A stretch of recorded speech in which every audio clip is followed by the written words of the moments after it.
Listo.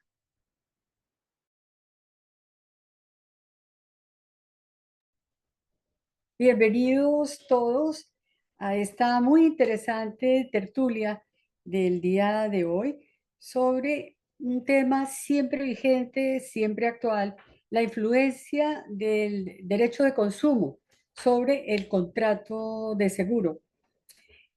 Quiero comentarles que por una circunstancia desafortunada, este que fue el tema de uno de los paneles del Congreso del 32, del 32º Encuentro Nacional e Internacional de Acoldece que tuvimos en Cali, no quedó grabado, entonces no pudimos incluirlo dentro de las memorias del encuentro.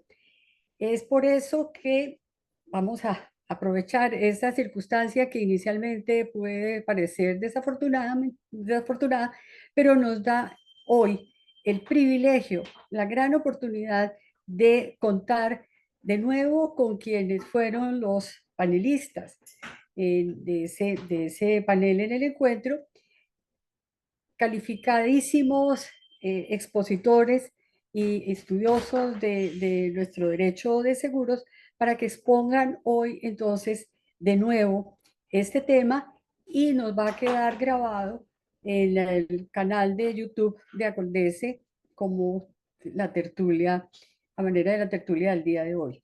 Nos acompañan entonces los doctores Alan del Río, Alexander Gómez, Carlos Esteban Jaramillo y Eidelman González, este último quien va a moderar el panel en el día de hoy.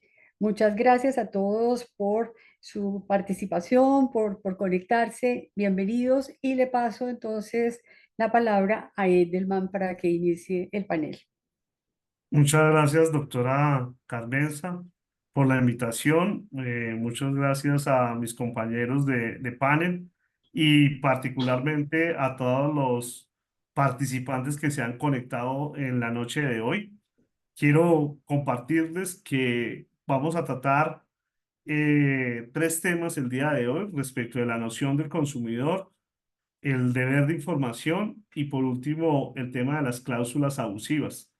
Prevemos que vamos a estar en esta charla más o menos hasta las 7:20 y al final de las discusiones que van a tener los panelistas, vamos a abrir un pequeño espacio para preguntas del público.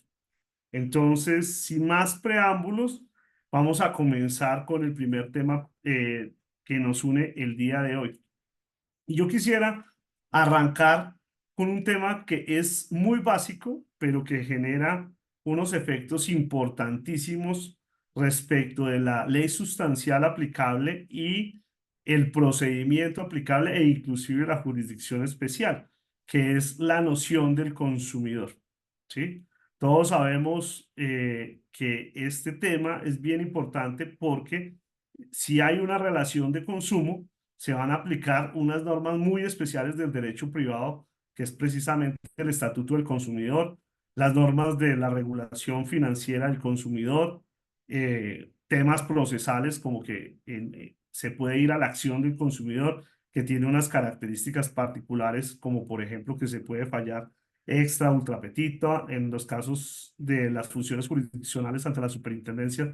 La superintendencia tiene funciones de juez, pero puede dentro del proceso imponer multas, el principio de proconsumidor a la hora de interpretar las normas como tal.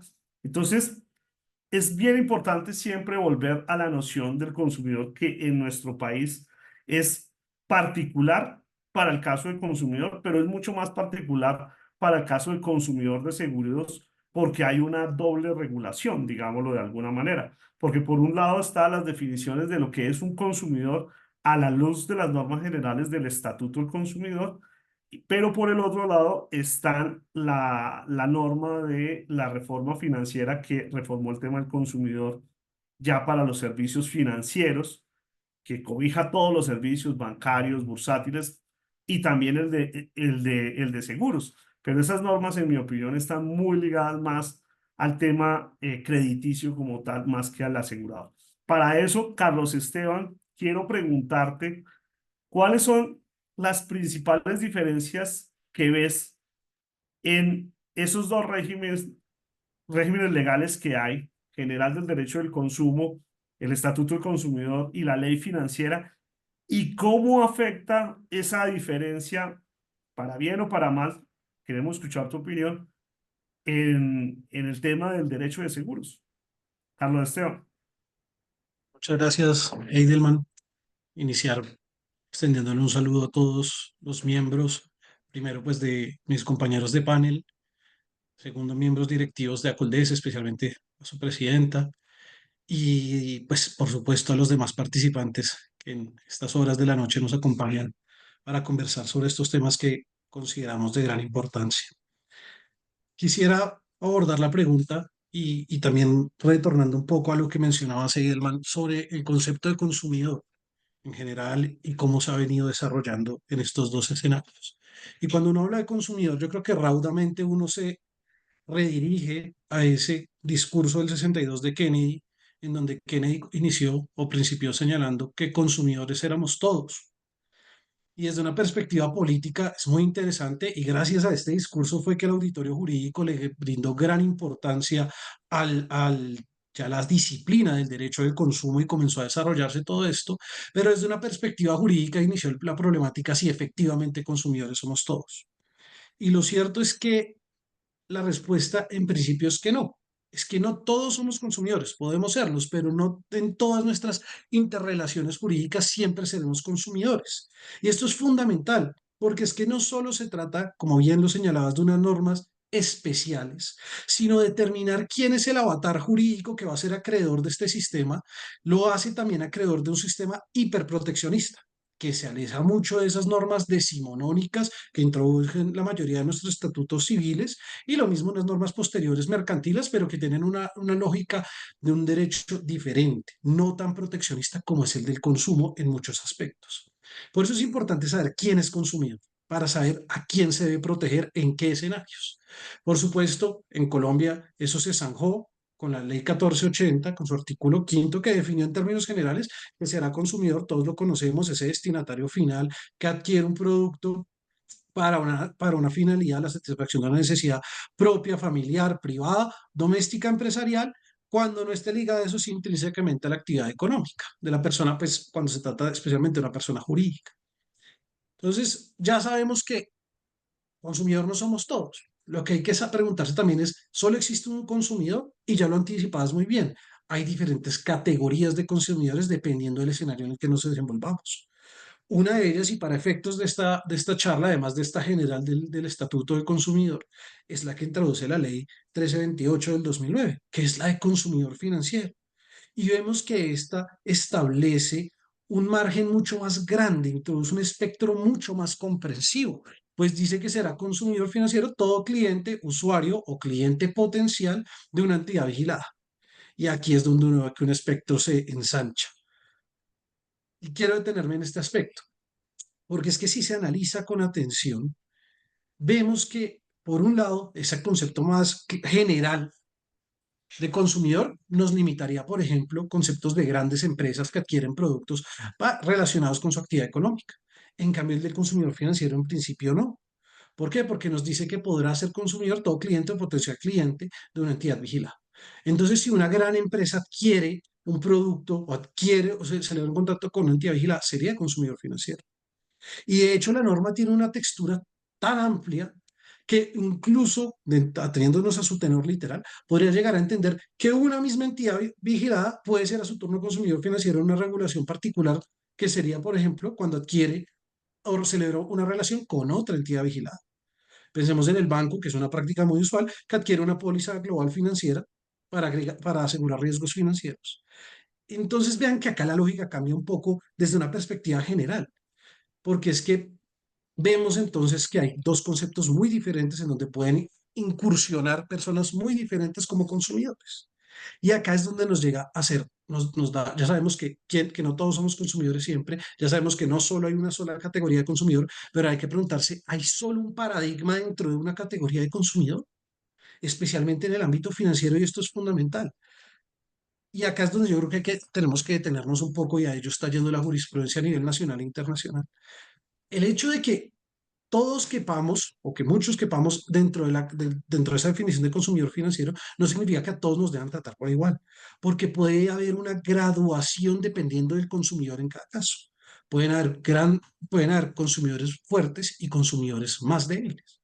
Pensemos en la gran empresa que adquiere una póliza relacionada con su actividad económica, que puede ser consumidor financiero. No sería consumidor en virtud de la ley 1480. Pero entonces esta, por supuesto, tiene un poderío económico, jurídico más importante que la persona del común y corriente, persona natural que adquiere una póliza para cubrir un seguro de incendio en su casa.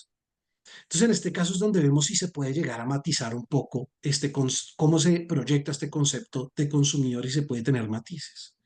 Y acá es fundamental, porque si bien por ser consumidor financiero, por ingresar en esta definición, se hace acreedor de unas normas objetivas, lo cierto es que la graduación que puede hacer, y esto es muy importante para que lo realicen los jueces, es ver las exigencias y los derechos. ¿Qué tanto se le puede exigir a uno? ¿Qué tanto se le puede exigir a otro? ¿Qué tanto se le puede extender una obligación a uno, y qué tanto se le puede obligar al otro?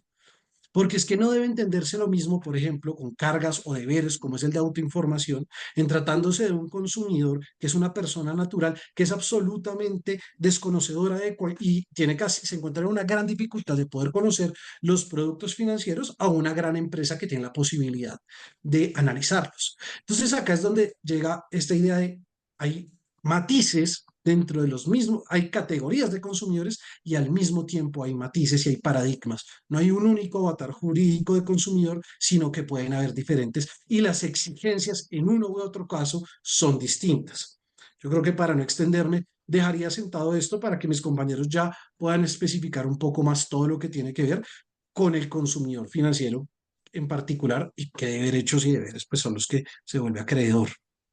Entonces, yo creo que este aporte de Carlos Esteban es bien importante porque él dice, comienza diciendo que no todos somos consumidores, pero las normas lo vuelven al final un tema muy general. Y cuando lo aterrizamos al de derecho de seguros, tenemos unos problemas prácticos a la hora de cumplir ciertas obligaciones frente a ese consumidor, frente, llamémoslos terceros que no son tomadores. Por ejemplo, un asegurado que no es tomador, un beneficiario de una póliza que no es tomador y que de alguna manera la aseguradora, por ejemplo, no le entregó el condicionado, no se lo explicó. Eso genera unos problemas prácticos de los cuales me gustaría escuchar la opinión de mis colegas. Quisiera comenzar con el doctor Alexander Gómez. ¿Qué has visto de la práctica jurídica frente a esas personas, frente a ese concepto más grande de consumidor en los casos del día a día? Alex. Gracias, doctor Eidelman. Un placer saludarlos a los compañeros de panel, a la doctora Carmenza, a la asociación y todas las personas que nos acompañan a esta hora. Este tema es muy interesante. Definitivamente es un tema que es de mucha actualidad, y además que es de muchos escenarios de interpretativos. Tu pregunta me la llevas a un escenario práctico, y para responderla en un escenario práctico quiero remitirme a un caso.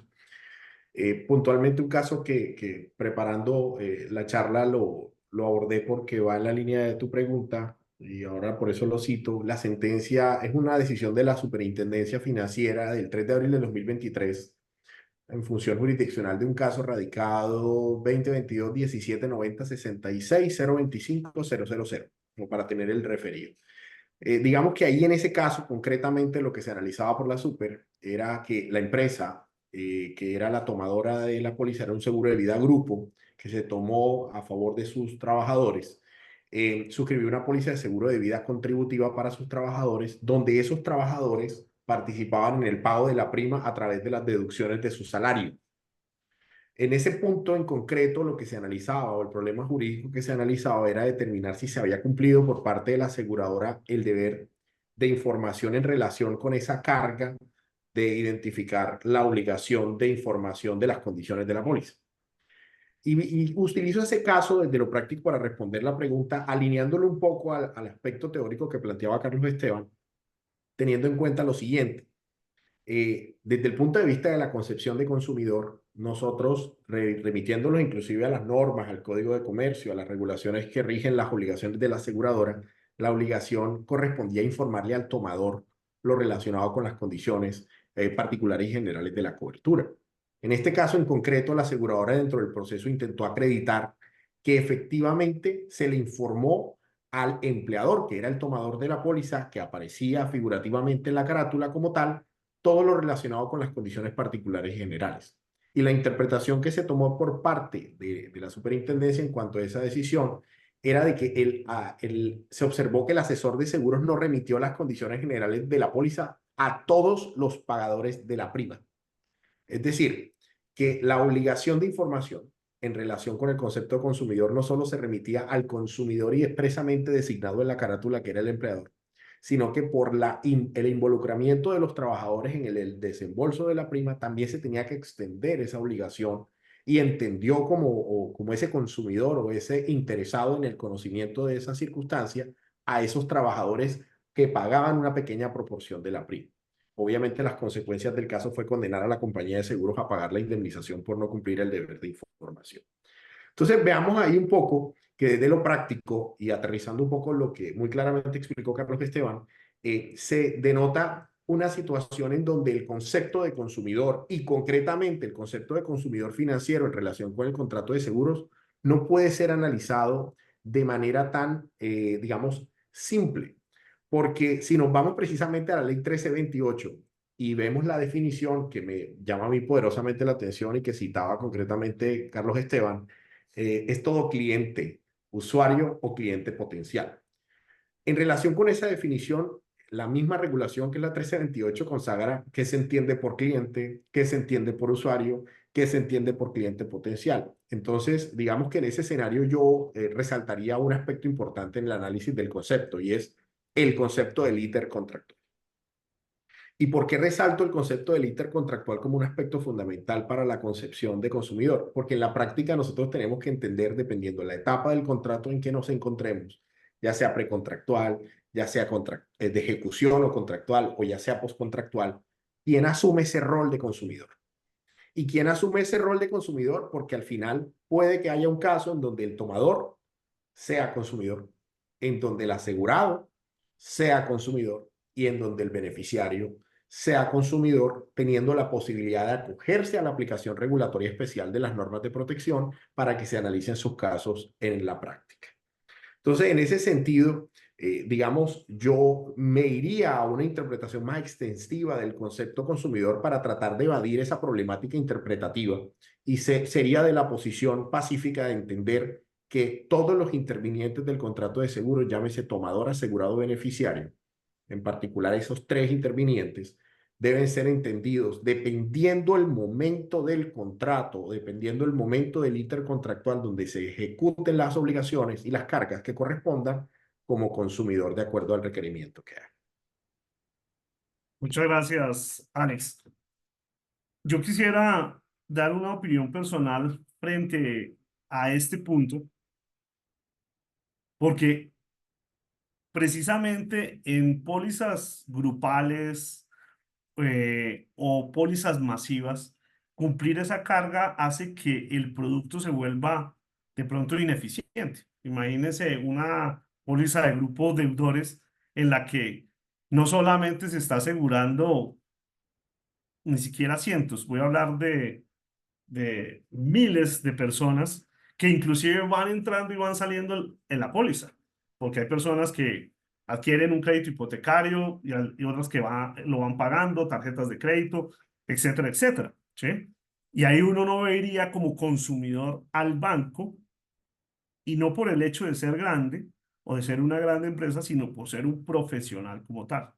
Yo creo que la solución, que a mí me parece que el Estatuto del Consumidor, la Ley 1480, va más hacia ese enfoque que la Ley 1328 de la reforma financiera, que va muy alineada con lo que dice la teoría económica, ¿sí? La teoría económica considera que la asimetría de la información es una falla del mercado, donde los precios no se definen solamente por la oferta y la demanda, sino que pueden ser influenciados los mercados por la asimetría de la información.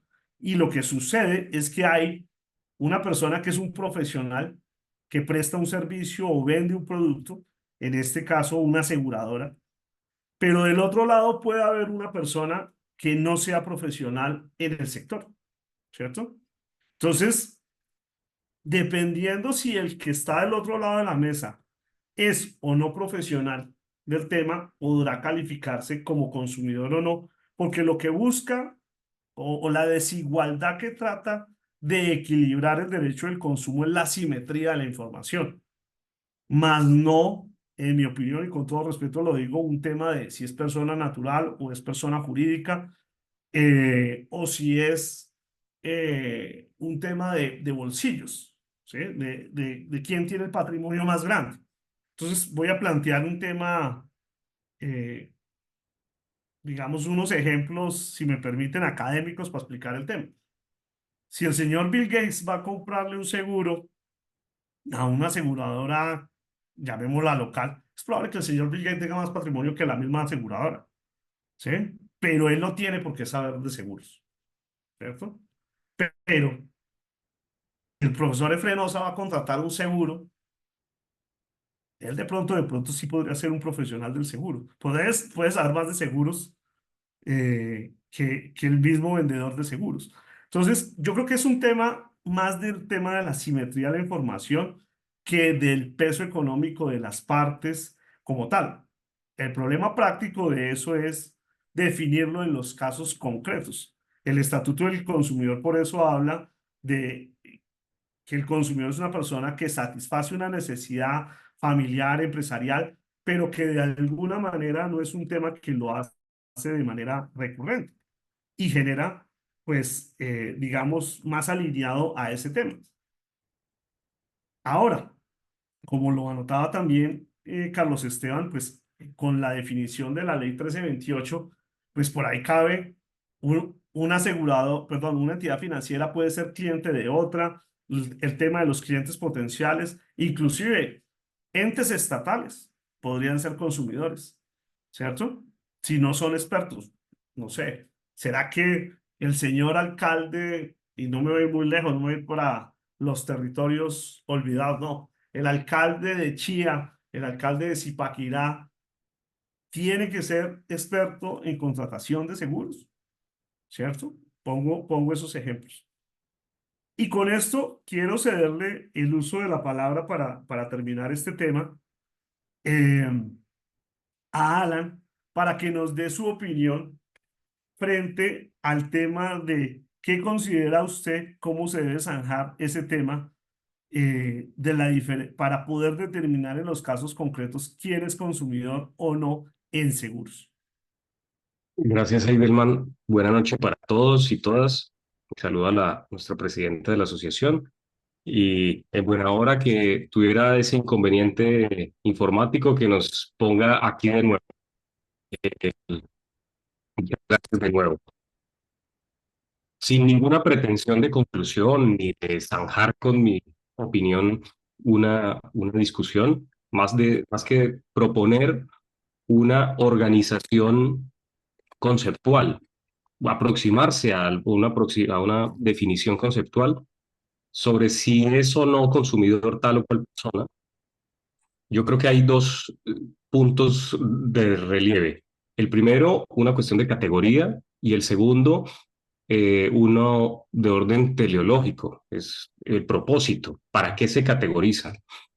El, yo puedo afirmar que todos son consumidores, pero no necesariamente porque el legislador no hubiese discriminado, que en todo caso eso ya es un punto de partida, sino porque en realidad, en el sentido práctico, todos consumen.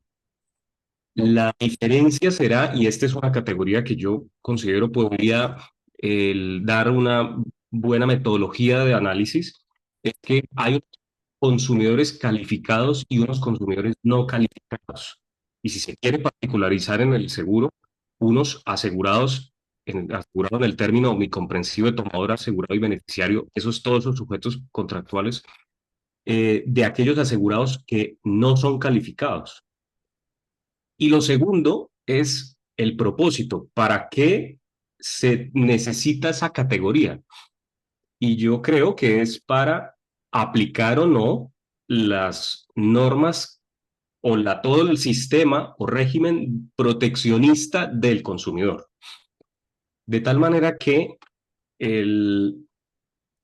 si uno lo ubicara de esa forma, yo lo encuentro didácticamente fácil para poder decir cuándo estas normas que se le invocan o que están imperativamente puestas para fallar el caso, lo estoy hablando como el raciocinio que hace el juez o cualquier operador, han de ser aplicadas para, sin miramiento alguno para todos los casos, para todos los tipos de consumidor. Y yo creo que mi respuesta no puede ser afirmativa. Yo creo que no. El régimen proteccionista ha de aplicarse en mayor o menor medida dependiendo del tipo de consumidor, sea este calificado o no calificado. Pero ¿y qué criterios tenemos? Naturalmente no los vamos a encontrar en la ley. Por consiguiente, para revisarlo en las distintas fuentes y de forma sistemática, yo creo que los criterios los encontramos en la buena fe. Pretende justamente, con todos sus valores en la axiología que tiene ese principio, reequilibrar, bien por razones de información, como lo mencionas, Eidelman, esa asimetría que puede tenerla, creo que lo dices bien, un asegurado calificado o un asegurado no calificado, perfectamente puede tener problemas de desinformación o de desconocimiento, de ignorancia natural, por la especial sofisticación que tiene el seguro, pero y entonces permite que se dé aplicación insisto, en mayor o menor medida. Y para eso entonces podría decir, si el propósito es aplicar o no las normas proteccionistas, que ya tienen como intención del legislador reequilibrar el contrato porque ya supone que existe en uno de los extremos un profesional que además en la gran mayoría de las veces predispone el contrato. Estas normas lo que pretenden es buscar un reequilibrio, pero ese reequilibrio no es solamente en materia de información sobre el contenido del contrato, sino en materia de información sobre el conocimiento del contrato, corrijo, sino sobre su contenido en sí mismo. De tal forma que es cierto que un consumidor muy calificado, a un consumidor muy calificado, como podría ser tú mismo, Eidelman, que eres experto, o Carlos o Alexander, o muchas de las personas que están aquí, que son expertos en seguros, frente a los cuales el juez deberá analizar si existe o no hay asimetría de la información y por tanto era exigible del asegurador brindar información sobre el contrato. O si por el contrato, o si por el contrario, en ese reequilibrio es exigible más auto y nivel de información. Pero eso con relación no solamente a la información del contrato, sobre conocer las condiciones que van a regir. Otra cosa es el fondo del contrato, lo que ha dado en llamarse el control de contenido del contrato. Esto es sobre formas de eliminar la operancia de una cláusula porque el legislador ha concebido que es abusiva por desequilibrada. Es decir, que a un consumidor, incluso calificado, puede aplicar una protección al consumidor para los efectos de considerar ineficaz una cláusula en tanto es violatoria de la ley, excesivamente desequilibrada y que incluso este gran consumidor calificado, no tuvo posibilidad de discutir o que habiendo discutido, en todo caso es completamente desequilibrada. Entonces, para concluir, mi idea general es que todos deben ser considerados consumidores para los efectos de aplicar las normas de protección al consumidor, tanto en la información, control de incorporación, como en el fondo, las condiciones contractuales, control de contenido, en mayor o menor medida. y eso dependerá caso por caso a caso, el- para lo cual el juez tiene y no solo la posibilidad, sino la obligación de integrar el contrato a partir de los criterios que entrega la buena fe. Ok, muchas gracias, Alan. Bueno, yo creo que con esto hemos tomado cerrado, si me permiten la expresión, el primero de los temas que era el consumidor, pero partiendo de ese y del ejemplo que nos dio Alex en su intervención del caso que tuvo la oportunidad de conocer en la superintendencia, quisiera abordar el tema de la información. Y esta es una pregunta para Alex. Desde el punto de vista práctico, Alex, y quiero tomar el caso que tomaste que me parece muy interesante, de donde hay un empleador que toma una póliza para sus empleados, la aseguradora le entrega el condicionado al tomador de la póliza, tal como lo estipula el Código de Comercio, pero no se la entrega a los asegurados trabajadores que de alguna manera aportaban con una parte al pago de la prima.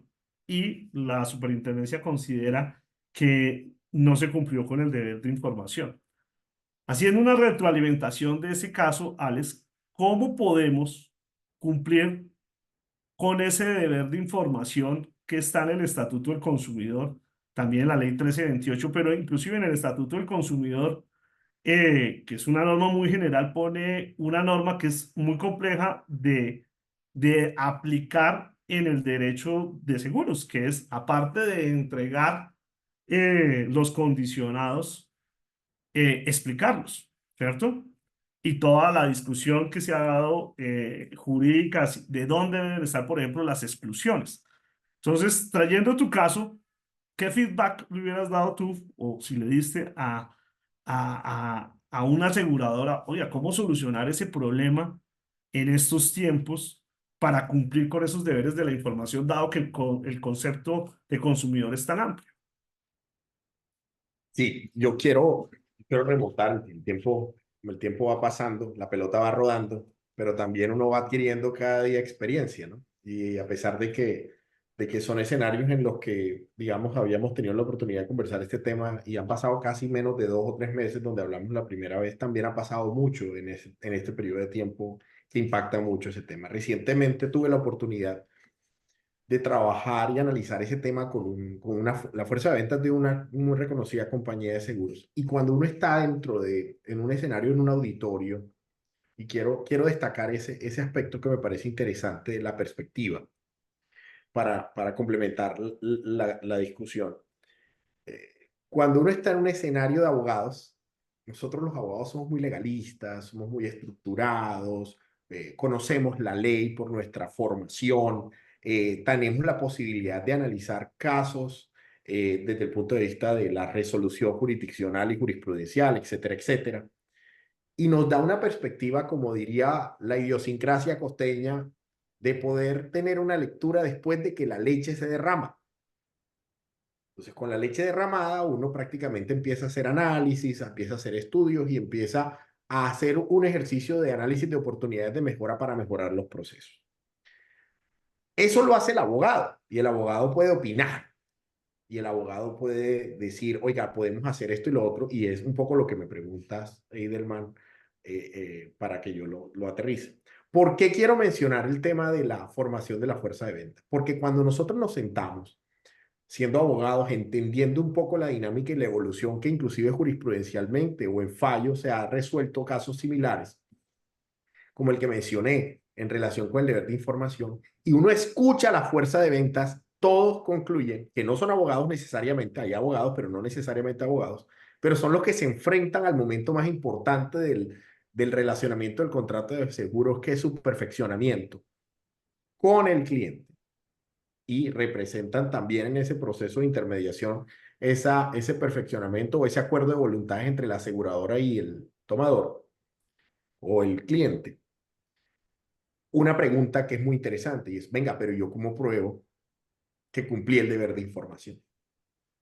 Cuando una fuerza de ventas a uno le dice, oiga, usted me está diciendo que yo estoy obligado a informarle a el tomador que pagó la prima, que no es el que aparece designado a la póliza, sino el trabajador, todas las condiciones generales y particulares de la póliza. Yo cómo debo trabajar, qué es lo que debo hacer, cómo debo probar que efectivamente cumplí mi carga de probar el deber de información, porque lo que va a ocurrir es que el abogado que representará a la aseguradora seguramente, cuando le asignen el caso, va a solicitar, oiga, venga, envíeme las pruebas con las que usted informó al cliente de las obligaciones contractuales, de las condiciones particulares y generales de la póliza. No, aquí está el correo. Pero asimismo se encuentra uno de decisiones judiciales en donde dice, es que usted no solo estaba obligado a enviar el correo, sino que usted también estaba obligado a desarrollar todas las actividades o desplegar todas las actividades necesarias para que el cliente conociera y entendiera el alcance del acuerdo. Entonces, yo quiero responder la pregunta que me haces desde el punto de vista de lo que está pasando concretamente en el sector. Y lo que está pasando concretamente en el sector es que el sector y en el mercado, la evolución del mundo InsurTech está permitiendo generar una evolución sobre concretamente las soluciones que se le pueden dar a esa problemática. Y yo quiero resaltar jurídicamente, ¿cómo jurídicamente nosotros como abogados respondemos a esa pregunta? Pues fácil. Cualquier medio probatorio es idóneo para acreditar que se cumplió el deber de información. Y uno como abogado dice, el Código General del Proceso establece que una prueba documental puede ser mensaje de datos, etcétera, etcétera. Usted tiene la posibilidad, entonces le preguntan a uno, oye, ¿y un WhatsApp tiene valor probatorio? Pues sí, porque usted le mandó el documento, sí. ¿Un correo? Sí, etcétera, etcétera, etcétera. Ahora, la pregunta es, ¿cuál es la carga que nos pretende imponer el análisis a la interpretación que está haciendo la jurisprudencia? O los jueces, para no llamarlo jurisprudencia. Que nosotros no solo informemos, o que las compañías de seguros no solo informen, sino que se cercioren de que efectivamente el cliente prácticamente entendió lo que compró. Entonces yo respondo esa pregunta desde lo práctico, y es lo que estoy identificando es una evolución muy fuerte en el mercado de InsurTech, gracias a la evolución que ha tenido la política de finanzas abiertas que ha implementado la Superintendencia Financiera en los diferentes escenarios de protección, especialmente en los temas de información. Concretamente, he tenido la posibilidad de conocer herramientas tecnológicas en donde inclusive pueden pasar cosas tan interesantes como la siguiente. Resulta que yo simplemente lo que hago es contratar una póliza a través de un intermediario y resulta que tengo una herramienta tecnológica que me va a hacer un proceso de educación financiera, me va a explicar y me va a decir qué fue lo que yo compré. Ustedes se imaginan que esa herramienta sea tan clara, tan expresiva, tan organizada, que cuando yo revise la aplicación o cuando mire la póliza que compré, diga, oiga, pero es que a mí el vendedor me dijo que mi póliza tenía tal cosa y estoy viendo la aplicación y ahí no me sale. ¿Qué es lo que va a pasar en el mercado? Yo le planteaba esa problemática a la fuerza de venta y le decía, oiga, ¿usted qué cree que va a hacer el cliente cuando tenga esa herramienta tecnológica, se cerciore y se dé cuenta de que efectivamente lo que usted dijo que le vendió no fue lo que le vendió? Pues no lo va a volver a usted, no va a volver a contratar el seguro a través suyo. Entonces ahí viene un impacto muy interesante en varios actores. Hay un impacto muy interesante en la fuerza de ventas intermediada. Hay un impacto muy interesante que pueden sufrir las compañías de seguros y por eso es relevante resaltar que en este proceso que se está emprendiendo de implementación de finanzas abiertas, que inclusive se cita en la resolución número, para los que quieran profundizar, es en la circular externa número 4 del 2024 de la Superintendencia Financiera, en donde se profundiza un poco más sobre el tema de las finanzas abiertas o a los que les gusta el inglés, el Open Finance. Es un tema más concretamente concentrado a la información. Y es un tema que no solo se limita a las entidades vigiladas, sino también a terceros que pueden tener autorización como terceros receptores de datos para el manejo de esa información. Entonces, en ese sentido, si la pregunta es ¿cómo probamos? Yo le puedo responder concretamente es como abogado te respondo, cualquier medio probatorio es idóneo siempre y cuando cumpla los requisitos probatorios que establece, por ejemplo, el Código General del Proceso. Como un amante del contrato de seguros, te puedo decir que la tecnología va a tener un rol importantísimo y los desarrollos InsurTech, teniendo en cuenta la evolución del Open Finance, van a permitir que esa carga mejore la confianza de las personas en el contrato de seguros. Y digo mejore la percepción es porque el sector siempre ha peleado o ha discutido por hacer percibir a los clientes los seguros no como un lujo, sino como una necesidad. Y bajo ese escenario, es muy importante entender que quizá estamos en una etapa en la que nos puede estar pasando lo mismo que les pasó a los médicos cuando entró en vigencia la obligación de probar el consentimiento informado. Ahora mismo la pregunta es, ¿y nosotros cómo lo probamos? Esa pregunta también se lo hicieron los médicos cuando empezó el proceso de consentimiento, porque prácticamente no era obligatorio tener escrito, y dejó la posibilidad de hacerlo a través de documento escrito y posteriormente se fue atomizando la interpretación a través de otros medios complementados con el escrito. Nosotros estamos en el contrato de seguros pasando por una circunstancia similar en mi concepto. Y similar porque estamos empezando a identificar cómo nosotros no solo vamos a buscar probar cumplir una carga de información, sino cómo nosotros vamos a lograr desde el sector asegurador, lograr cumplir realmente el objetivo principal del seguro, que es asegurar. Muchas gracias, Alex. Bueno, pues ese tema de la información, el tema práctico es muy importante. Sin lugar a dudas, el tema de la tecnología ayuda mucho a facilitar la prueba del productor del bien o del servicio como tal. Pero aquí se genera un problema práctico. Y mi opinión personal es que a veces el derecho, las diferentes ramas del derecho se engolosinan con ciertos conceptos y los ponen en un altar muy grande. En este caso, en el tema del consumo es el tema de la información y todo el mundo quiere proteger la información. Y a veces yo me pregunto, ¿y a veces será que el consumidor quiere tener esa información? ¿Le interesa esa información? Y traigo dos ejemplos. Cuando uno se mete a internet, abre una cuenta, no voy a decir en Hotmail porque ya me vería más viejo, en Gmail, ¿sí? Le dice, acepta los términos y condiciones y usted le da la posibilidad de leerlos. Uno le dice sí a todo y no lo lee. Inclusive en el Congreso recuerdo que Carlos Esteban traía un ejemplo muy diciente del contrato con el hotel. Uno recibe los documentos. Habíamos 300 personas en ese congreso. ¿Y cuántas personas leyeron el contrato con el hotel? Nadie.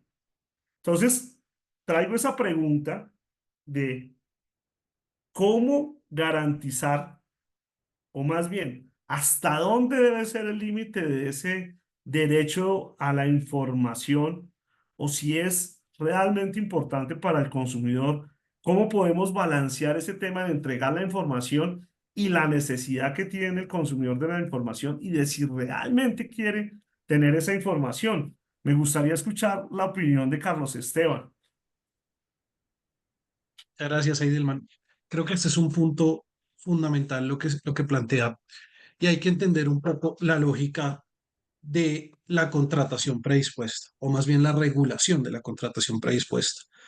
Ah, en finales del siglo XVIII, inicios del XIX, pues se empieza a masificar todo esto y se deja a un lado esa visión tradicional, ya decíamos también más o menos decimonónica, ese contrato paritario, ese contrato artesanal, ese contrato que tenía la formación de las dos partes, y llega estos contratos predispuestos en donde el seguro hace la gana. Las pólizas son el gran contrato de adhesión. ¿Y qué es lo que implica ello? Pues que no hay negociación entre las partes y por lo tanto no hay conocimiento de la estructuración de las cláusulas, sino simplemente preredacción, predisposición e imposición. Una parte las conoce bien, la otra no. Entonces, por supuesto, estas normas intentan de paliar esos efectos porque estamos ante un tipo de contrato diferente, contrato a fin de cuentas, pero con una lógica diferente. Entonces, por eso son unas normas más intuitivas. Muchas de ellas, que podríamos denominar, y la teoría las denomina como el control positivo de inclusión, que ya refería Alan, hacen referencia a lo que buscan es establecer unos requisitos formales y objetivos de inclusión, que la letra tenga un cierto tamaño, una organización, tienen que ir primero ciertas disposiciones y después otras, tienen que ser claras, tienen que ser comprensibles, todos esos son los requisitos formales y se tiene que informar sobre ellos. Y es unos requisitos muy importantes y muchas veces uno suele considerar que ello es para efectos exclusivos de la celebración. Yo necesito que me informen para efectos de poder celebrar el contrato. No siempre se debe ver así. Muchas de esas cargas objetivas tienen una proyección no para la etapa gestacional, sino para la etapa de ejecución del contrato. ¿Por qué? Porque ninguno de nosotros lee el contrato. Es cierto, ninguno de nosotros seguramente lee la póliza, pues como consumidores, sino como abogados cuando asesoramos.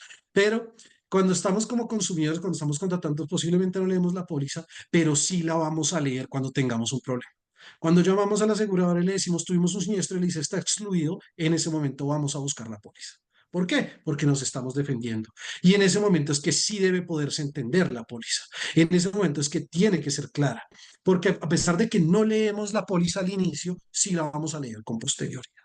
Pero entonces ahí llegamos a un punto muy importante y es, ¿efectivamente leemos o no leemos las pólizas o leemos los contratos? Y lo que usted decía, Aidelman, y fue el ejemplo que puse en su momento, es muy importante porque muchas veces los jueces llegan y emplean esa adarga de los principios de autorresponsabilidad y de diligencia y emplean esas expresiones latinas con las que nos han educado, vigilantibus non dormentibus iura succurrum. Entonces dicen, oiga, el derecho solo protege al vigilante, no al dormido. Si el consumidor no lee, no lo vamos a proteger. Nemo auditur proprium turpitiem allegans. No puede alegar su propia culpa. Si no leyó, usted es responsable. Pero la verdad es que ese deber de lectura está dentro del consumo en la actualidad. Y ahí es donde yo creo que cada vez más estamos hablando de una figura jurídica que dentro de este escenario está en un proceso de extinción. Y quiero explicar muy rápidamente por qué. Un consumidor, como lo decimos, desde una que no quiere leer, no es una decisión que es irracional o una decisión negligente. Al contrario, es una decisión muy racional. Y voy a intentar de explicar por qué. Cuando un consumidor se ve enfrentado a un plexo contractual de 30 páginas, lo primero que tendrá que decidir es si quiere invertir el tiempo para leerlo. ¿Cuánto se tomará? Una hora y media. ¿Qué implica eso en costos de transacción? Pues pérdida de tiempo que podría estar empleando para recreación o incluso para generación de capital. Entonces, usted habla de Bill Gates. Había una vez un estudio que Bill Gates le cuesta más agacharse a recoger un billete de $100 que lo que se demora ese segundo produciendo con lo que genera en sus oficinas. Es decir, que para él no sería eficiente agacharse a recoger $100. Pues nosotros no estamos posiblemente en el caso de Bill Gates, pero tal vez una hora y media leyendo un contrato puede costarnos mucho en términos de eficiencia. Digamos que el consumidor decide leer, se demora su hora y media leyendo. Va a haber otro obstáculo, y es que el consumidor usual, el consumidor normal, no va a entender ese contrato. Pregúntale a un consumidor qué significa un periodo de carencia. Seguramente no va a entender. Pero digamos que nos encontramos haciendo una alegoría de Dworkin, ante el consumidor Hércules. Nos encontramos ante Aiden, nos encontramos ante Alex.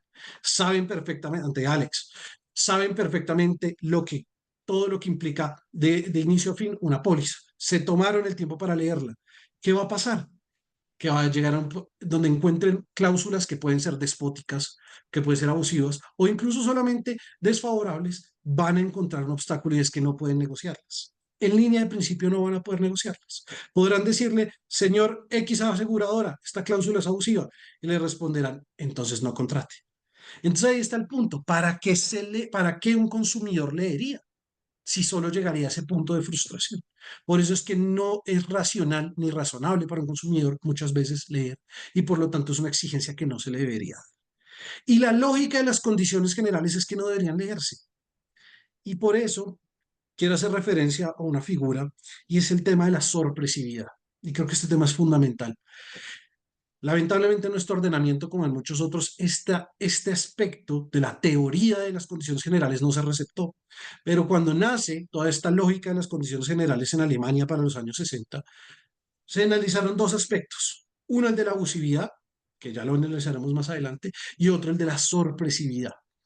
Y es que las condiciones generales no solo pueden ser abusivas y se tiene que proteger, sino que además pueden ser sorpresivas. ¿Y la sorpresividad qué quiere decir? Que es que a uno así le pongan una cláusula que es clara, así le pongan una cláusula que si la lee, la va a entender, pues como no la lee, se tiene que proteger al consumidor. ¿Y cómo lo protegemos frente a esas cláusulas si no las va a leer?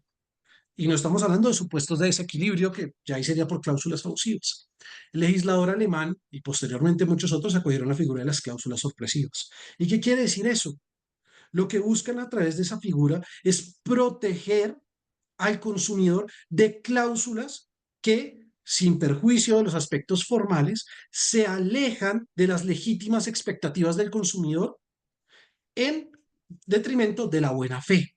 Es decir, son cláusulas que, bajo parámetros objetivos y no subjetivos, porque si no se abriría una gran puerta a una inseguridad, son cláusulas que no se esperaría un consumidor razonable. ¿En virtud de qué? Viendo la naturaleza del contrato y cómo fue celebrado. Entonces, si se introduce una de esas cláusulas, el ordenamiento jurídico a través de esta figura puede expurgarla. Puede decir, no señor, esta cláusula resulta sorpresiva legítimamente, el consumidor no tendría que conocerla y por lo tanto es que el consumidor puede tomarse esa, digamos, prerrogativa de no leer. Porque aunque no lea, puede tener la confianza de que no van a que si introducen cláusulas abusivas, el ordenamiento las va a rechazar. Pero que si introduce cláusulas que van en contra de sus legítimas expectativas, el ordenamiento también las va a expurgar. Y acá hay un punto fundamental. Hoy por hoy la teoría general del contrato no solo se sustenta, como lo decía de antaño, en el dogma de la autonomía de la voluntad, que hoy ya no es un dogma. El contrato hoy por hoy también tiene una fuente. De hecho, hace poco, que cuando se discutió la reforma en materia de obligaciones y contratos del Código Civil francés, se discutió mucho cuál es la fuente de las obligaciones hoy por hoy. Y algunos no decían la voluntad, decían la confianza. Entonces, este tipo de cláusulas, este tipo de figura lo que hace es proteger la confianza del consumidor. Entonces, ya ahí no importa que le den tanta información, que sabemos que eso simplemente impacta en un aspecto formal. Me pueden dar 100 páginas, que además eso solo genera desinformación, o me pueden dar una. Yo no la voy a leer. Pero me puedo tener la certeza de que cuando yo doy ese consentimiento genérico, porque yo no estoy dando un consentimiento a cada cláusula, yo puedo tener la confianza de que no van a haber cláusulas abusivas, pero también tampoco van a haber cláusulas que se alejen de mis legítimas expectativas y por lo tanto voy a estar protegido contra esta nueva dimensión de contratos que no siguen la misma lógica de un contrato, pues como decía, un contrato paritario o libremente negociado. Muchas gracias, Carlos Esteban. Y precisamente con ese tema voy a darle el uso de la palabra a Alan, que eh, quiero contarles que antes de entrar a esta reunión nos contó que preparó su tesis sobre la buena fe en el contrato de seguros para su maestría. Y yo creo que aquí el concepto de la buena fe relacionado con ese deber de la información es fundamental.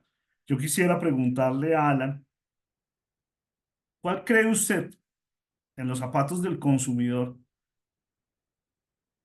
lo que el consumidor espera recibir en esa información? O mejor dicho de otra manera, ¿cómo cree usted que el consumidor lato, normal, quiere recibir esa información? ¿Cómo la quiere recibir para que la aseguradora pueda cumplir con esa carga o esa obligación de suministrar esa información? Alan, Gracias, Eidelman. Quiero confirmar que me estén escuchando. sí, Bien, sí, bien, gracias. Yo creo que puede responderse de una forma muy elemental, recogiendo un concepto que refirió ahorita Carlos, en el que estoy completamente de acuerdo, que es un concepto puede ser complejo, pero que tendría que aterrizarse en términos prácticos, y es la de expectativas razonables. Yo le agregaría expectativas razonables de aseguramiento. Es decir, que el consumidor debe tener la información suficiente para que satisfaga eso que espera razonablemente por tener como cobertura. Pero también aquellas circunstancias o situaciones, componentes de todo tipo, temporales, espaciales, en las cuales esas expectativas se truncan. En algún momento esas expectativas tienen unas limitaciones. Es decir, las exclusiones por sí solas no son abusivas. Hay unas que son muy razonables, que responden a criterios técnicos, naturales, que responden incluso a otro tipo de normas de prohibición, por ejemplo, el aseguramiento del dolo, etcétera. Pero que el consumidor lo puede encontrar como un límite a esas expectativas razonables de aseguramiento que debe conocer. Y eso solo se consigue simplificando la información, porque Carlos también lo mencionó y yo lo comparto por completo.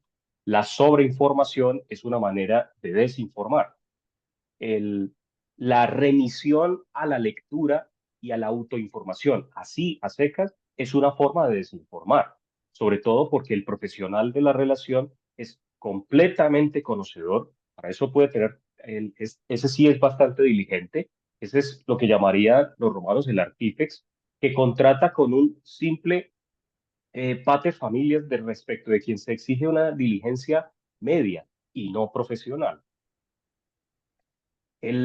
Una forma de hacerlo, yo creo que se encuentra hoy en tecnología y en las nuevas visiones.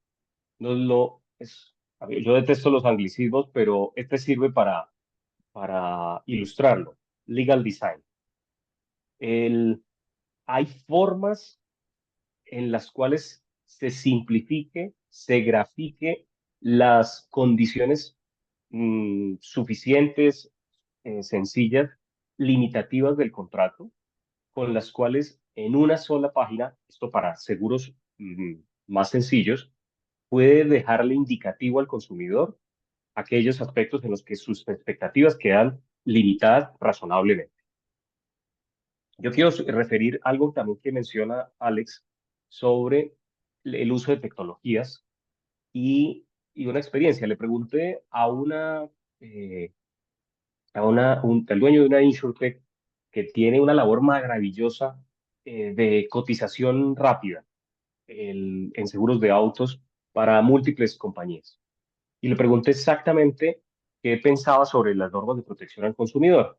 Y eso, pues, fue un poco esquivo, pero no deliberadamente, sino porque no es abogado naturalmente, pero no lo tenía suficientemente claro. Y cuando le expliqué la pregunta, me decía, ok, lo de las condiciones. Sí, en la cotización, creo que hacían bastante, pero yo le señalé y creo que eso era insuficiente, le pasaba el link de que lo conducía a la web donde estaban depositadas las condiciones generales.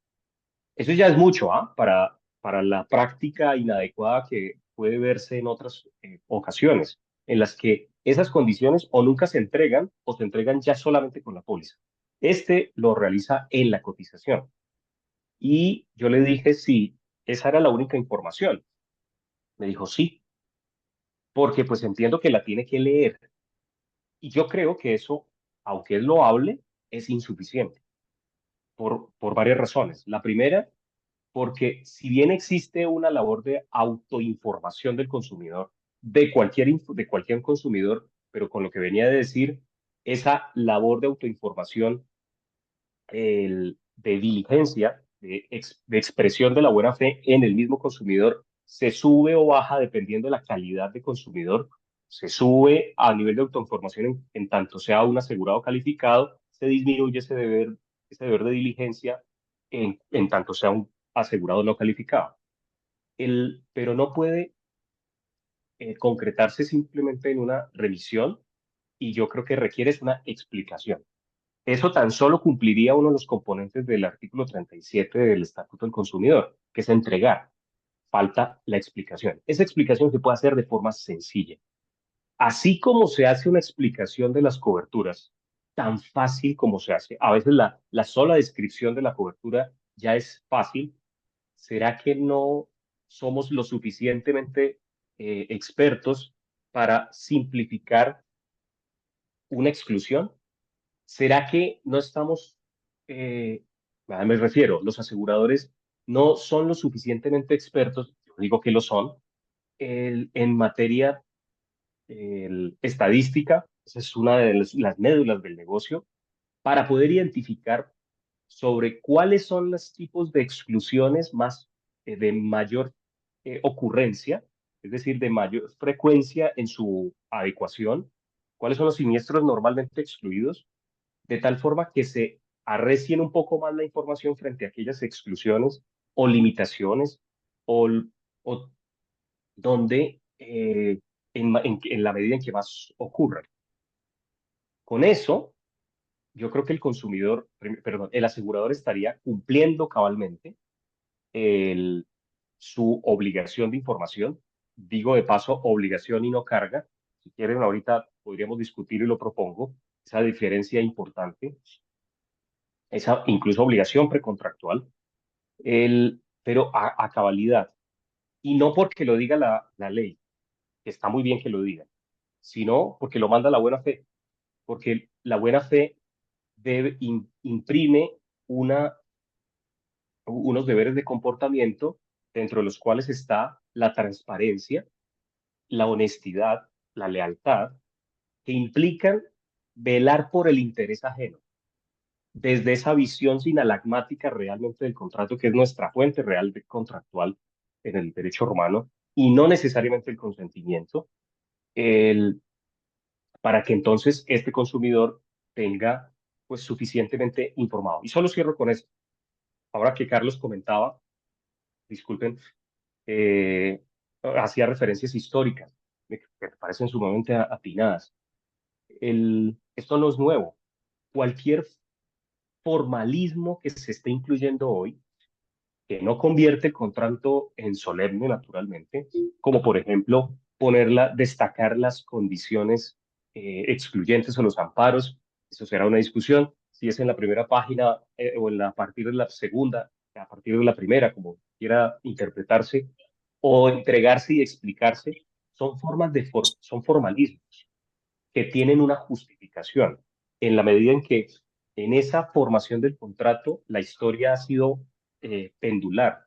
Llegamos desde nuestra historia romana de formación del contrato ultra solemne para disminuir los formalismos y llegar a la consensualidad, naturalmente porque le da una mayor apertura al comercio, lo facilita y eso está muy bien, pero lo señaló muy bien Carlos, la revolución industrial y la contratación en masa hace que pendularmente regresemos a cierto llamado hoy por la doctrina neoformalismo.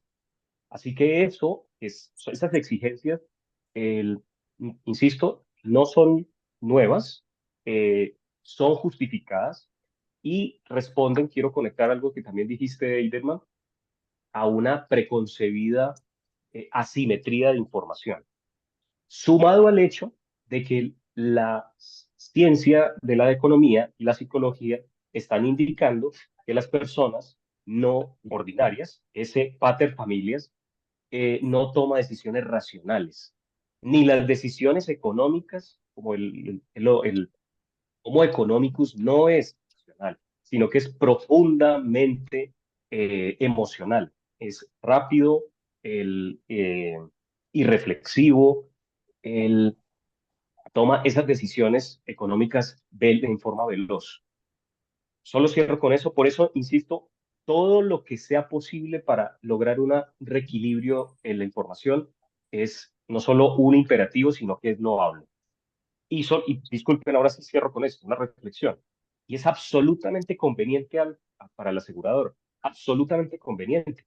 Además de un mandato general de educación financiera que tiene a su cargo, muy, muy abstracto.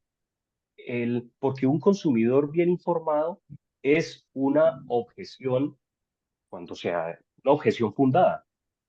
O si no se cumple, permítanme decirlo sencillo, es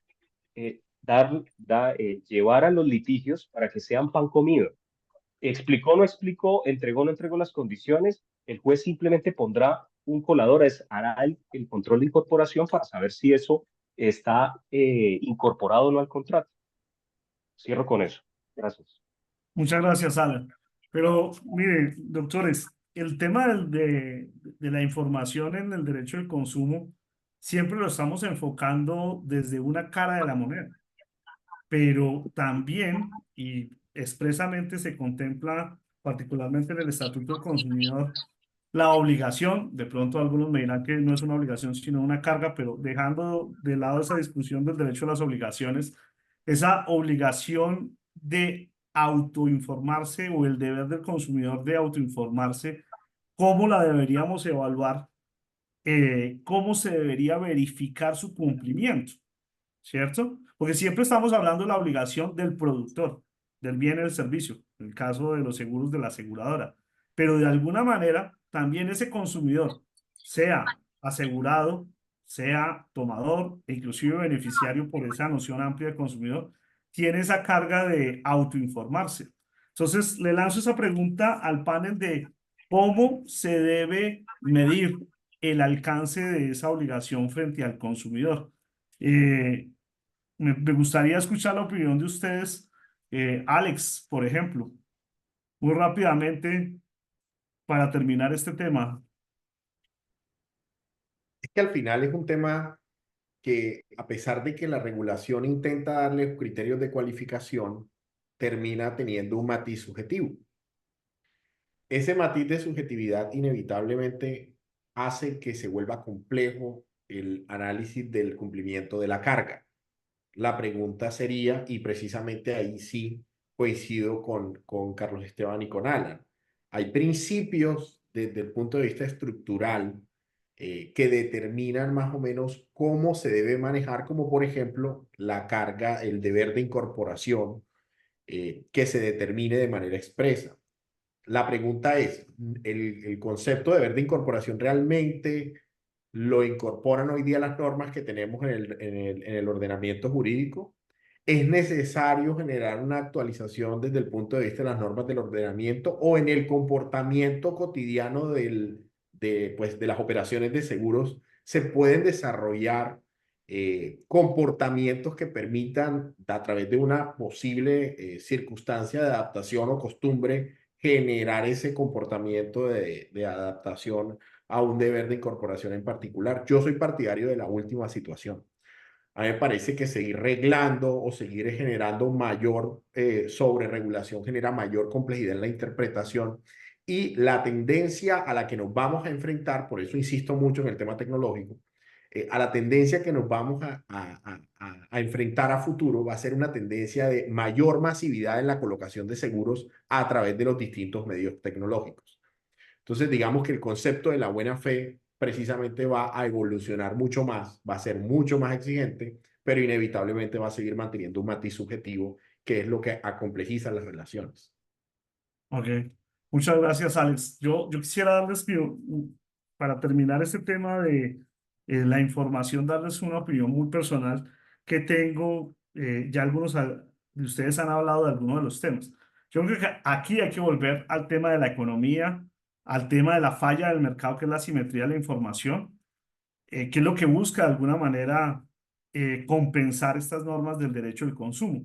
Pero al final el tema de la simetría de la información no solo se balancea o se evita o se iguala con entregando la información. Yo creo que ahí depende mucho de los tipos de seguros, ¿sí? Pero también se le puede proteger a ese consumidor de otras maneras. Tengo aquí un listado, algunos de ustedes ya la mencionaron. Creo que la tecnología es fundamental, ¿sí? Los comparadores que hay, los sistemas, la inteligencia artificial, ya lo han hablado muchos de ustedes. Alan habló del tema del legal design.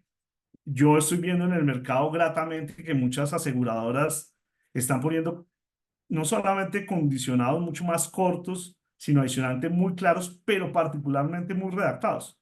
Por ejemplo, he visto condicionados que están redactados en forma de pregunta. ¿Qué te asegura esta póliza? Y lo explican. ¿Qué no te asegura? No te pagaremos si haces esto. ¿Sí? Eso creo que es importante. Pero también hay unas estrategias más desde el área del marketing, del mercadeo. Yo por mi trabajo, no solamente en el sector asegurador, sino en otros sectores, también he tenido la oportunidad de compartir con áreas comerciales y ellos siempre hablan de la promesa de servicio, ¿cierto? ¿Cómo cumplo con esa promesa de servicio? Muy relacionado con esa confianza que nos hablaba Carlos Esteban. La publicidad tiene un factor muy importante a la hora de diferenciar y a la hora de interpretar si se cumplió o no con ese deber de información, para bien o para mal del productor, porque puede que yo haya entregado un condicionado de 100 páginas, pero mi publicidad fue lo suficientemente clara para el consumidor. Es muy importante también la actividad gremial. Yo creo que en eso Fasecolda ha hecho un gran trabajo, digamos, en su página web. Pero, para finalizar, me gustaría también que el mercado debería buscar mecanismos para resaltar tanto los casos buenos como los casos malos de de productos o de aseguradores para que los asegurados y digamos los consumidores en general puedan tomar una decisión donde no haya tanta simetría de la información. Yo siempre me he preguntado por qué no hay publicidad de las aseguradoras de los siniestros que de alguna manera cancelan. A veces salen estadísticas, pero salen en periódicos muy especializados, pero no salen en el día a día. O también las noticias de por qué no se pagó o si se pagó un seguro. Creo que ese es un tema fundamental. Y por último, obviamente, el tema de los intermediarios es la labor del intermediario para el cumplimiento de este deber de la información es fundamental. Bueno, con esto cerramos y ya se nos está agotando. Quisiera anotar algo, Eidelman, muy Dime, corto, Ana. ¿me permitís? Gracias. Solo con relación a a la autoinformación. Yo podría, con todo lo dicho anteriormente, que hay asegurados calificados respecto de los cuales el asegurador no tiene ninguna obligación de información. Y el caso concreto podría llevarlo, podría permitir esa conclusión. Así como también respecto de los asegurados no calificados en general, o incluso en algunas circunstancias frente a asegurados calificados. Yo tomo una frase que encontré en la investigación que estaba realizando del profesor Javier Tamayo en su tratado específicamente sobre este tema de la información y que dice informar para informarse.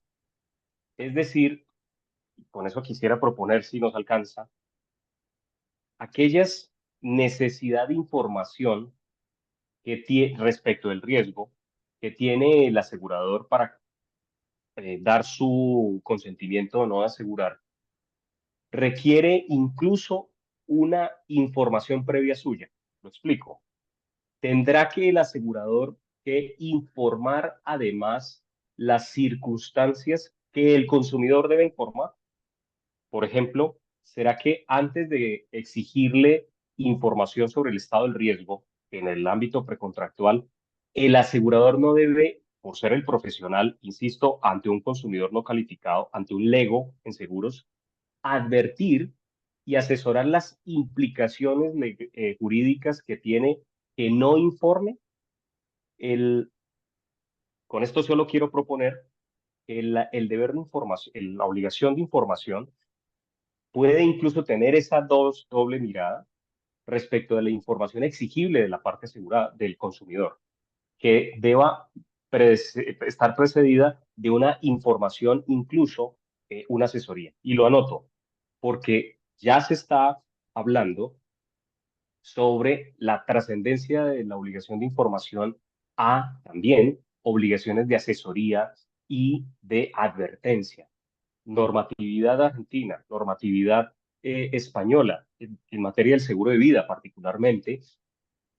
Así que el profesor Carlos Ignacio en su obra trae a cuento una normativa española en la cual el asegurador tiene la obligación de informar las implicaciones jurídicas, es decir, de asesorar sobre aspectos de derecho y no solamente los contractuales. Quisiera dejarlo solamente allí. Yo creo que eso es un tema pues que valdría la pena discutir en la asociación. Bueno, nos quedan unos pocos minutos. Me gustaría no terminar esta charla sin que hablemos de las cláusulas abusivas, porque pues de alguna manera el consumidor tiene derecho a recibir esa información, pero tiene que haber, digamos, un tema de calidad, idoneidad de los productos y que no se incorporen cláusulas abusivas en los contratos de seguros. Pero la pregunta es, ¿cómo cumplir con esa carga? Porque de alguna manera el contrato de seguro tiene que ser un contrato limitativo del riesgo. ¿Cómo balancear esa obligación de no meter cláusulas abusivas, ¿sí? Pero de alguna manera proteger el tema técnico del contrato de seguros para que se permitan límites, exclusiones, garantías, que de alguna manera son necesarias para poder dar un producto que sea económicamente viable, que sea reasegurable que sea técnicamente y financieramente y inclusive yo diría estadísticamente o desde el punto de vista actuarial viable desde el punto de vista económico. Quisiera escuchar la opinión de ustedes. Me gustaría comenzar con Carlos Esteban. ¿Cuál podría ser el mecanismo cuál puede ser el mejor mecanismo para controlar esas cláusulas abusivas bajo esa dualidad que acabo de plantear? Muchas gracias, Edelman. Les voy a pedir una venia un segundo porque justamente me pidió el cargador, el computador. Mientras esperamos Mientras voy, no, ya mientras ¿Así? voy explicando. Muchas gracias. Yo creo que un aspecto fundamental para poner de presente al respecto, y yo creo que con esto es importante empezar, porque era algo que había anticipado Alan, y decía Alan, yo creo que con mucha razón, que existe en, en el cumplimiento de este tipo de obligaciones, tanto lo que tiene que ver con la carga informativa, deberes de incorporación, como en el control de contenido, que es el que vamos a olvidar acá, un gran beneficio para el asegurador. ¿Y en qué consiste ese beneficio? Pues es que si el asegurador cumple con las cargas informativas, cumple con los requisitos de incorporación, cumple con los requisitos de contenido que son los de las cláusulas, pues de evitar cláusulas abusivas, el asegurador podrá disponer y regular el contrato que él mismo predispuso. Si uno cumple con estas cargas, uno tiene la posibilidad como predisponente de regular una relación contractual bajo la disposición que uno hizo. Entonces es una gran ventaja, por eso es que tiene que ser limitada. Simplemente quería poner porque muchas veces uno intentan dividirlo a uno entre pro consumidor o a favor de la aseguradora y cuando uno se da cuenta estas normas lo que buscan es proteger a ambos. Si se cumplen estas normas, se está protegiendo al consumidor, pero al mismo tiempo se cumplen estas normas, se está permitiendo que la aseguradora pueda predisponer los contratos, que es la única forma de mantener un tráfico jurídico en la actualidad. Entonces, habiendo señalado ello, ya lo que tiene que ver con este tema es fundamental, insisto, porque es que a fin de cuentas estamos ante dos temas neurálgicos. La limitación del riesgo, que es lo que lo que estábamos hablando, es un aspecto fundamental del contrato. Perdón, ahora sí ya lo conecté. Es un aspecto fundamental del contrato de seguros. Y no solamente es que es fundamental porque es una prerrogativa que tiene la aseguradora. Los aseguradores pueden asumir total o parcialmente el riesgo a su arbitrio, dice nuestro estatuto mercantil. Pero es que además, si no hay limitación, no hay seguro, porque es que no se puede asumir ilimitadamente un riesgo. Se tiene que delimitar. Entonces existe claramente un gran interés por parte del asegurador de delimitar ese riesgo que se le transfiere. Pero al mismo turno, está un interés de los consumidores, que es de que no, estas cláusulas limitativas no se tornen abusivas. Entonces vemos que hay una marcada contraposición de intereses. De un lado la limitación y del otro lado que esa limitación no se torne abusiva, especialmente, pero no exclusivamente en el marco de contratos predispuestos, por supuesto. Entonces ahí es donde uno tiene que mirar cuál es la franja, en qué punto esos dos intereses se reconcilian de forma pacífica. Es decir, cómo se introduce una delimitación del riesgo sin que se torne leonina abusiva la cláusula. Por supuesto, debo decir que seríamos necios si intentásemos de establecer una regla de oro, porque no existen en principio reglas de oro en este aspecto. La abusividad no es de blancos y negros por lo general, salvo lo que tiene que ver con las cláusulas negras, que ya si las listas negras, que el mismo ordenamiento dice, estas cláusulas son ineficaces, nulas, dependiendo de cada sanción que se establezca, pero de pleno derecho, y simplemente si coincide con el listado, pues ya se sabe que es una cláusula abusiva per se. Pero el resto, el sistema de cláusula abierta, que también lo incorpora a nuestro ordenamiento, nos da a entender que hay que mirar cada caso. Entonces, al saber que no podemos mirar una regla de oro al respecto, una regla absoluta, lo que sí podemos establecer como unos lineamientos que nos pueden llevar a determinar en qué casos puede o no puede ser una cláusula abusiva, una cláusula limitativa, tornarse, o sea, es decir, una exclusión, tornarse en abusivo. Y en ese sentido podríamos indicar que en línea de principio rector no resultarán abusivas aquellas exclusiones que, teniendo en consideración el contrato celebrado y la naturaleza del contrato celebrado y las circunstancias en que dicho contrato se celebró, uno, dos, lo que dictamina el derecho dispositivo, porque además ya estamos hablando de impositivo del derecho, ya digamos normas de orden público, pues estaremos ante un caso de nulidad absoluta rectamente. Entonces, más que todo, tenemos que hablar es del derecho dispositivo. Y además, lo que suele pactarse en seguros similares, pues que la incorporación de esa cláusula no resulte injustificada. Es decir, que la incorporación se ajuste a la naturaleza y al propósito del seguro celebrado en particular. En un sentido contrario, y también en línea del principio rector, pues sería abusivo aquellas cláusulas que excluyan las coberturas de riesgos que son connaturales a ese tipo de seguro que se pactó. Es decir, que son de exclusiones que desarticulan el seguro. Son cláusulas que en estricto rigor llevan a lo que puede denominarse el vaciamiento del contrato o la frustración del fin práctico del contrato. Alteran el sinalagma contractual, que eso es lo que en verdad introduce la lógica de las cláusulas abusivas. Decíamos, no es mirar la información, es mirar el contenido, le permite al juez escudriñar el contenido del contrato para ver si el equilibrio del sinalagma prestacional se está afectando. Cuando, por ejemplo, se introducen estas cláusulas, pues hay frustración porque a fin de cuentas llevan a que ese contrato que se celebró, pues ya no tenga ese propósito, el fin práctico del contrato, como manifiestan algunos doctrinantes, se ve frustrado.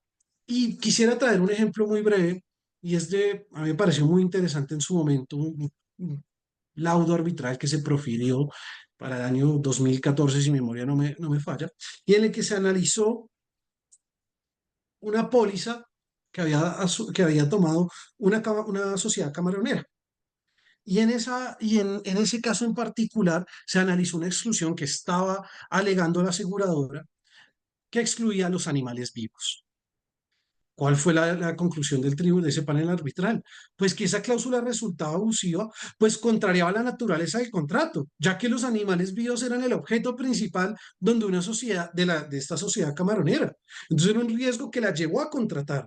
Si se entendiese que esa cláusula efectivamente ingresó y que adicionalmente se tiene que tolerar, es decir, el juez, a pesar de su control, no puede expurgarla, no se puede entender ineficaz o nula, pues en ese caso estaría llevando que la camaronera se hubiera visto frustrada el vaciamiento de ese contrato de seguro.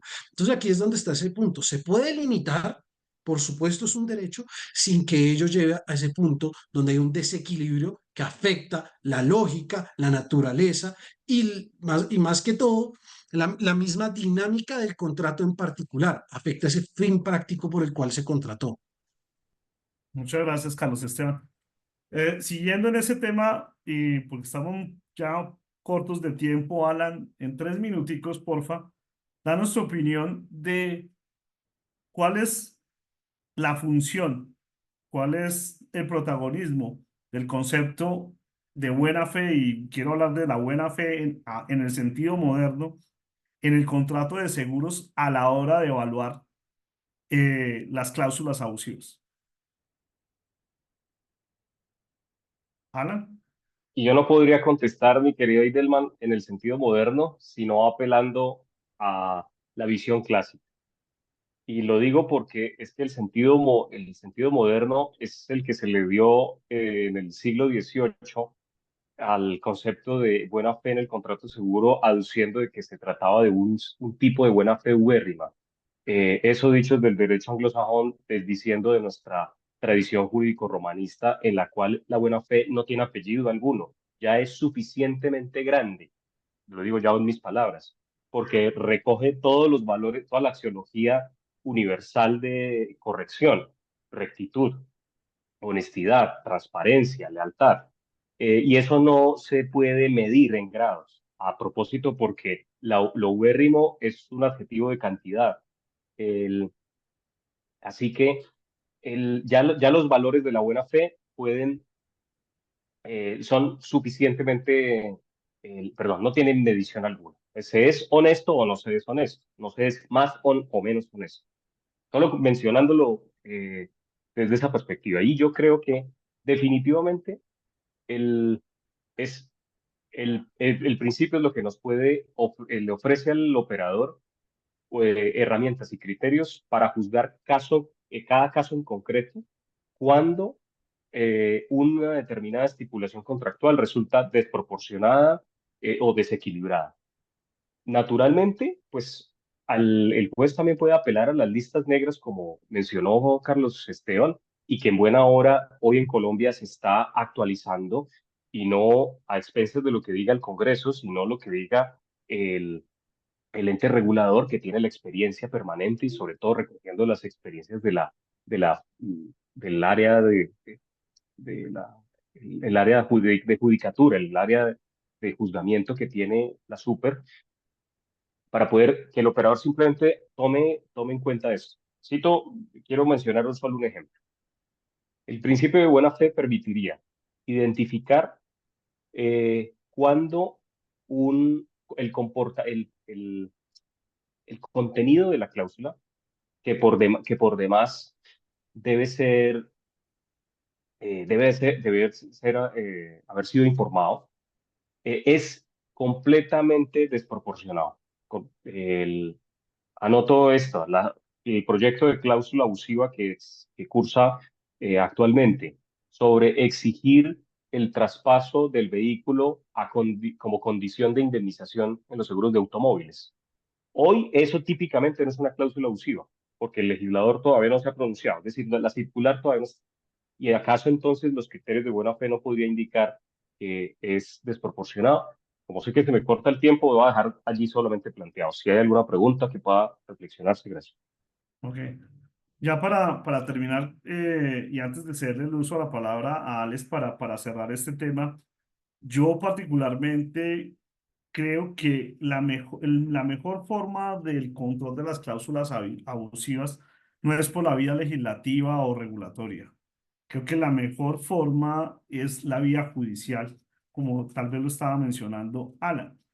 Y quiero hablar precisamente de eso para darle el uso de la palabra a Alex, que es experto litigante, porque pues si ustedes se dan cuenta, el desarrollo de la jurisprudencia de las cláusulas abusivas relativamente ha sido reciente en la Corte Suprema de Justicia, pero el hecho de que se abran mecanismos de solución de controversias en otros escenarios, en otros despachos, creo que ayuda mucho.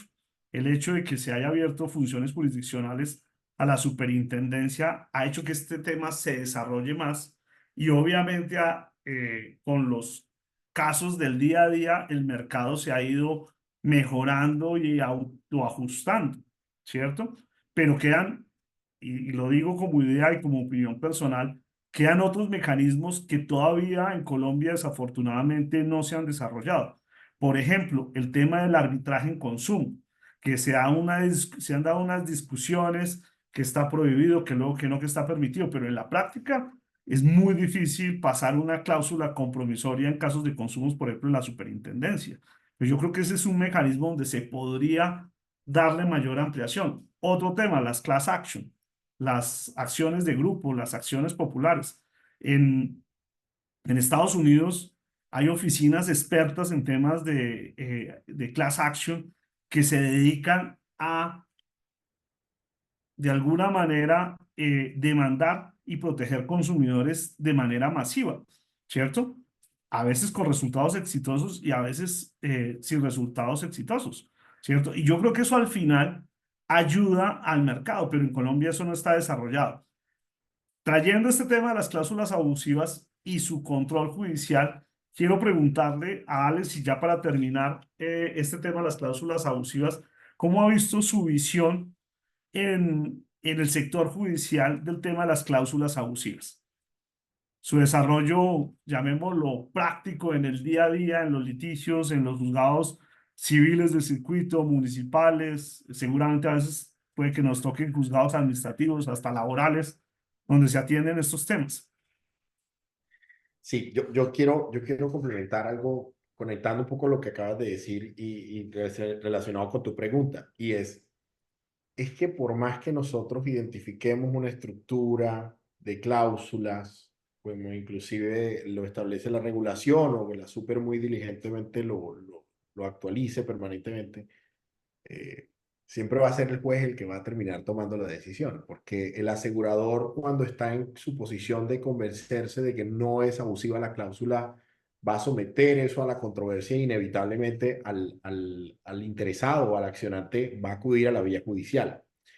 Entonces, digamos que al final sí termina habiendo una carga que por más que la norma establezca de un concepto de ineficacia por inexistencia en el establecimiento de la regulación, tendrá que ser sometida a una situación de carácter jurisdiccional por su naturaleza propia, precisamente porque de ahí nace el conflicto. Entonces, digamos que conectado con eso, llegando al tema práctico, sí hay diferentes categorías. Efectivamente, las posiciones o las decisiones que se han tomado por parte de la superintendencia con funciones jurisdiccionales son más profundas en ahondar en estos temas. Quizá el juez ordinario o el juez civil o el administrativo, salvo que se los pongan de presente, no es tan juicioso en el proceso de verificación normalmente por regla general en este tipo de análisis, y eso genera pues obviamente una diferencia muy radical en la forma en que terminan resolviéndose los casos dependiendo de la jurisdicción a la que se acuda o se aborde. Además que no podemos desconocer conceptos tan claros como los que se establecen bajo el principio de congruencia sobre la base de que los casos deben ser resueltos sobre las circunstancias fácticas y jurídicas que se pongan de presente por parte del interesado.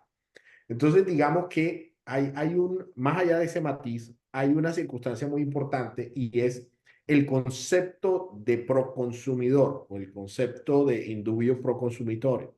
Y es lo particularmente relacionado con el artículo 4 de la Ley 1480 que aplica por extensión a todas las circunstancias de protección al consumidor. Y es que las normas de esta ley deberán interpretarse en la forma más favorable al consumidor. En caso de duda, se resolverá en favor del consumidor. Ahí tenemos un talante que delimita la forma interpretativa en que se terminan resolviendo este tipo de controversias. Y con base en ese criterio, yo quiero resaltar algo que inclusive planteé en el panel, y es una discusión que simplemente la dejo puesta en el aire desde el punto de vista académico, y es lo siguiente. Si bien nosotros podemos encontrar en regulaciones y listas negras relacionadas con cláusulas, por ejemplo, no vamos a encontrar una definición concreta de qué es una cláusula abusiva, que puede ser entendido como una cláusula abusiva. Hay unas circunstancias que desde el punto de vista práctico o causal plantean las normas. Lo que yo sí quiero plantear es que inevitablemente ese principio pro consumidor va a ser efectivamente tenido en cuenta, y lo que quiero resaltar es lo siguiente. ¿La cláusula abusiva está en las condiciones generales o está en las condiciones particulares? Entonces ahí entramos en un punto en donde la doctrina internacional ha planteado unas posiciones muy interesantes. Y me quiero ir concretamente a dos regulaciones, al derecho argentino, y me quiero ir al derecho europeo puntualmente con relación a la Directiva Europea 9313, que habla del Consejo de los Consumidores, en donde se establece que frente a las cláusulas negociadas de manera expresa, las cláusulas negociadas pueden ser consideradas abusivas. Y en el derecho argentino hay norma expresa que también resalta y enfatiza de que las cláusulas negociadas también pueden ser consideradas abusivas. Entonces estamos ante un escenario en donde la regulación expresamente lo circunscribe. La pregunta que yo planteo, y insisto en ella, es: ¿la regulación colombiana de manera expresa, establece la aplicación de cláusulas o del concepto de cláusulas abusivas a las cláusulas negociadas, ejemplo, las condiciones particulares o las que se negocian en las condiciones particulares? Entonces ya tendríamos que entrar a un concepto de interpretación en donde finalmente algunos dirán, oiga, es que el artículo 11 de la ley 1328, en concordancia con las normas de las cláusulas abusivas de la 1480, no dicen que es sobre las condiciones generales, sino que hablan del contrato. Entonces, pero no hay norma expresa. Entonces la pregunta sería, ¿necesitamos que exista una norma expresa teniendo en cuenta ese análisis del derecho comparado? Y es precisamente lo que resalto desde el punto de vista práctico para llegar a la concepción concreta de la aplicación o no de una cláusula abusiva. Muchas gracias, Alex. Bueno, creo que nos pasamos un par de minutos el tiempo que estábamos previstos, pero doctora Carmenza, ¿será que podemos dejar un pequeño espacio para preguntas del público? Sí, por supuesto, Edelman. Se Bueno, abre ese pues espacio para que por unos 10 minutos las los asistentes virtuales a esta tertulia pueden hacer las preguntas que tengan. Bueno, pues cualquier asistente que esté interesado puede utilizar el icono o el botón de levantar la mano Exacto. y le abrimos el micrófono para que se presente y haga su pregunta.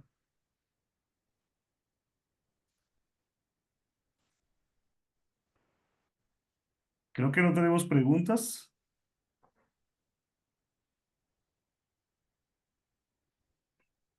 No, yo no veo manos levantadas, entonces podríamos... Eso habla muy bien de la tertulia. Bueno, pues con esto terminaríamos y concluiríamos la tertulia del día de hoy. Nuevamente agradecerle a la asociación por el espacio que nos ha concedido y también al doctor Alexander Gómez, al doctor Carlos Esteban Jaramillo y al doctor Alan del Río por tomarse el tiempo en la preparación de este panel y agradecerles también sus respuestas y compartir el conocimiento con nosotros y con todos los asistentes a la reunión. Que tengan una buena noche y pues espero que nos veamos en la próxima tertulia de la asociación. Muchísimas gracias. Buenas noches. Muchas gracias. Buenas noches y gracias a Muchas todos gracias. por su asistencia y a los panelistas por su magnífica exposición, sus aportes, sus ideas, sus conceptos. Felicitaciones y muchas gracias. Chao. Gracias a Gracias, ustedes. Alan. Gracias, profesora Carmen. Gracias. Hasta luego.